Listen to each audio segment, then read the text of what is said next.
2 words. Minecraft. A game that absolutely blew me away every step of the way back in 2012 when I started playing. The idea that you could personally get your resources and craft them into something else was an absolute mind-blower. Also, that one fire video. Cut down trees, turn them into planks, build a house, get into farming, keeping animals. Making the house pretty, getting lost in cave systems, exploring infinite worlds, and nothing tops the feeling of wonder as the moment you spawn in the world for the very first time.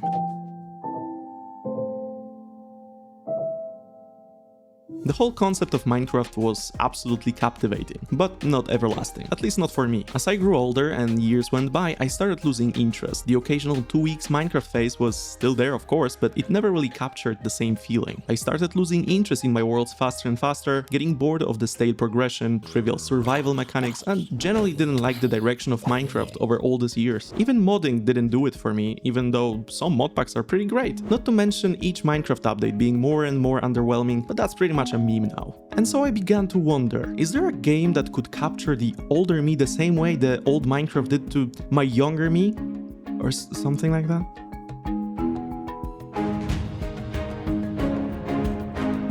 Native copper bits! Vintage Story is unironically the reason for my 2-month YouTube hiatus. Hiatus. I must have spent like 150 hours with the game at this point, and there is so much to talk about that I don't even know where to begin, so excuse my occasional rambling and slight chaoticness of the video. Let's start from the basics. Vintage Story is an open-world crafting survival sandbox game focused more on the survival and realism aspect. The people responsible for Vintage Story were initially Minecraft modders who decided that making their own game would be easier than being constantly constrained by Minecraft's engine. That's also the reason why the game looks so similar to Minecraft with all the block stuff. Cool. So how's the game? We start off by selecting one of several playstyles. These are basically difficulty levels with certain features turned on or off, depending on how hard we want our survival to be. The game features cave-ins and widespread block gravity, because apparently... Oh my god. Well, that sucks. That could have sucked way more though. So I personally prefer to play on the standard one. Then we create our own character, which to me was a surprise, to be sure, but a welcome one, and it's surprisingly in-depth given the genre of the game, which is everything from wacky hairstyles and voices to even character classes. I tried making my guy look like my YouTube avatar, but ended up with a blue Polish farmer man. And after that, what do I do? Progression and survival in Vintage Story is very different despite looking like a modded Minecraft on shaders. Punching trees does nothing, iron is considered a mid to late game resource, and you will not get chests or planks for the next 10 hours of the game. That's so many boards. Oh my god, I can make so many things. You are supposed to pick up sticks and stones and knap them into shape to make the first primitive tools. And that's a theme with this game. We start off basically as a hunter-gatherer, with stone spears and bonfires living in dirt huts, and progress through ages up to the Steel Age and live in medieval mansions. I mean, look at the builds people can make in this game, especially with the chiseling stuff you can do. Yeah, there is chiseling. There is this strong primitive human to late medieval human vibe, and I'm all for it. The art direction of the items and armors to even blocks reinforces this cool style. And above all, it is all very organic. There's no technology unlocking, there's no research tree, it is just you and crafting stuff to get better stuff to craft more better stuff. Vintage Story is very complex, and it's really hard to talk about it without constantly going off topic, but I will try my best now to just list some of the systems of the game. Vintage Story features many realistic survival mechanics. We have to keep a balanced diet to have more health. We have to watch our body temperature and wear warmer clothes during winter to not freeze to death. No, please.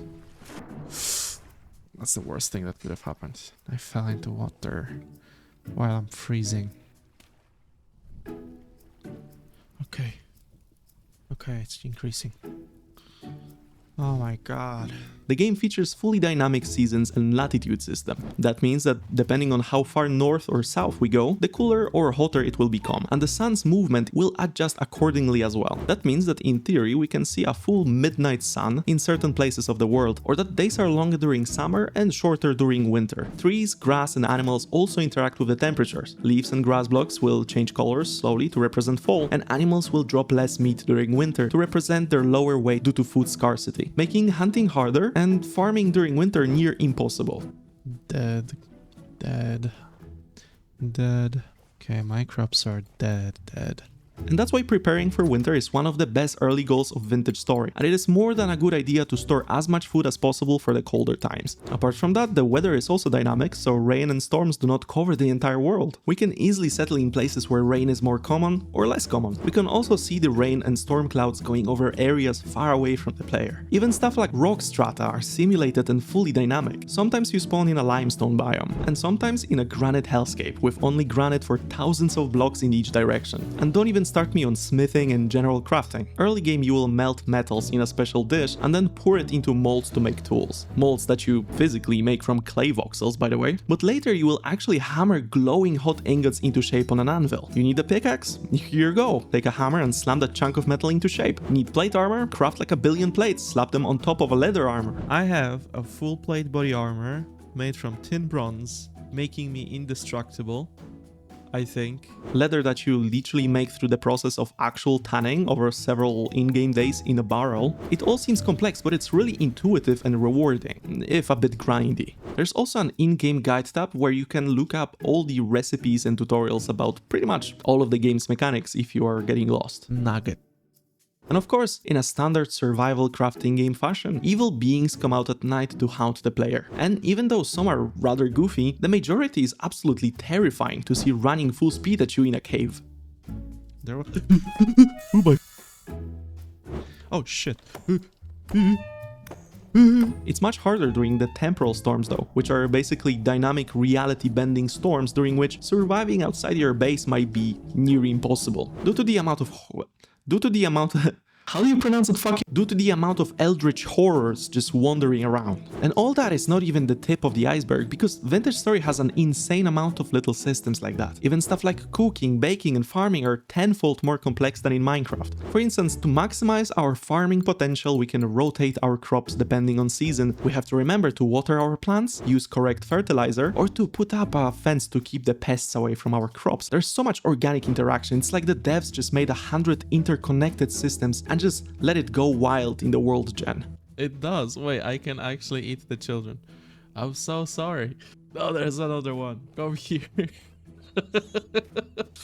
The entire game is engaging and immersive like that, and even though some might prefer the simplicity of Minecraft, it's just hard for me to come back to it. Put 3 wheats in a row to make bread system, after I'm used to Vintage Stories, mill my own flour to mix it with water and put the dough in a preheated oven and watch my buns grow in real time system. Oh, and food of course spoils, so it's important to remember to make a little cold cellar where we keep our food from spoiling too quickly. Yeah, room temperature is a separate dynamic thing. But just to make things clear, just because Vintage Story is more complex, it doesn't make it annoying or hard to understand. A lot of things actually felt really well thought out and organic during my playtime as a relatively new player. It is not hardcore by any means, but it is more demanding on your brain than an average survival game. And that's of course unless you wanna play on the wilderness survival mode, which is the equivalent of hardcore Minecraft. Cave-ins, soil having gravity, no map, less health, and instead of having just one life, you just respawn somewhere within like a 5,000 block radius from the spawn center. Not to mention you can adjust almost anything about the difficulty of the game, from ore spawn rates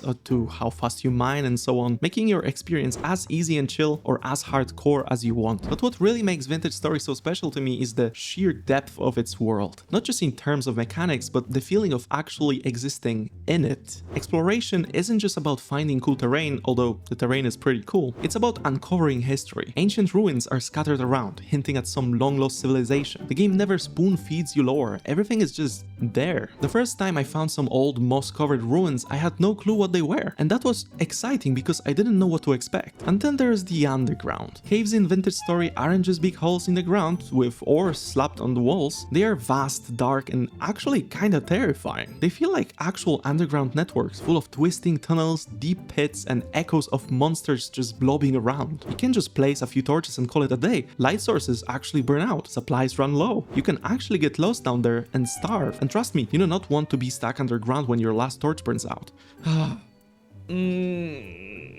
Yes, 8,500 blocks away from my spawn. But at the same time, that fear makes it all more rewarding when you finally emerge back to the surface carrying a full inventory of copper or tin or whatnot. Every ore vein feels valuable because it actually takes effort, preparation and planning to get. Especially that mining system in Vintage Story is actually extremely cool. And my favorite part by far is actually prospecting for ores, because in Vintage Story ores don't just spawn randomly. World generation takes into consideration many things, like for instance natural rock strata, meaning that some ores are more prevalent in different kinds of stone. And there are many kinds of stone. But when you as a player have the prospector's pick, which is a separate tool we can craft, we can prospect for ores by sampling rocks in a given chunk. All you have to do is just destroy 3 blocks and you get some data on the ore present in the area.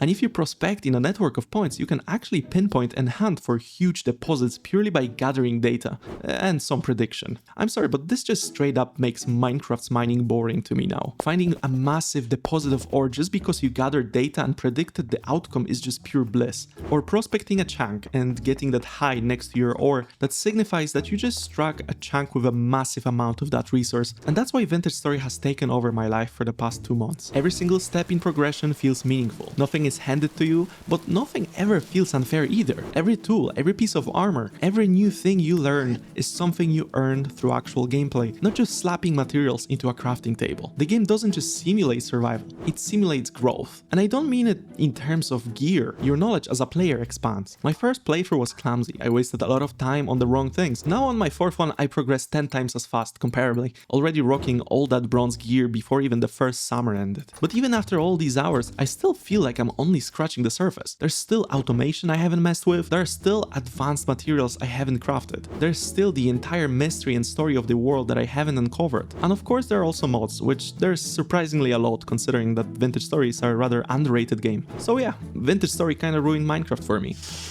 Not in a bad way, I will always come back to it sooner or later for the yearly 2 weeks phase, but every time I try to go back now, I just find myself missing everything that Vintage Story adds. And I'm not saying that one game is better than the other. They are clearly made for 2 rather different audiences. Minecraft is clearly focused more on the creative stuff and appealing to a broader audience. Vintage Story on the other hand knows what it wants to be and slowly progresses to be that ultimate wilderness survival through the human ages kind of thing. But there is an overlap of people who will enjoy Minecraft and definitely would benefit from trying out Vintage Story as well. Oh my god. Absolutely. Okay.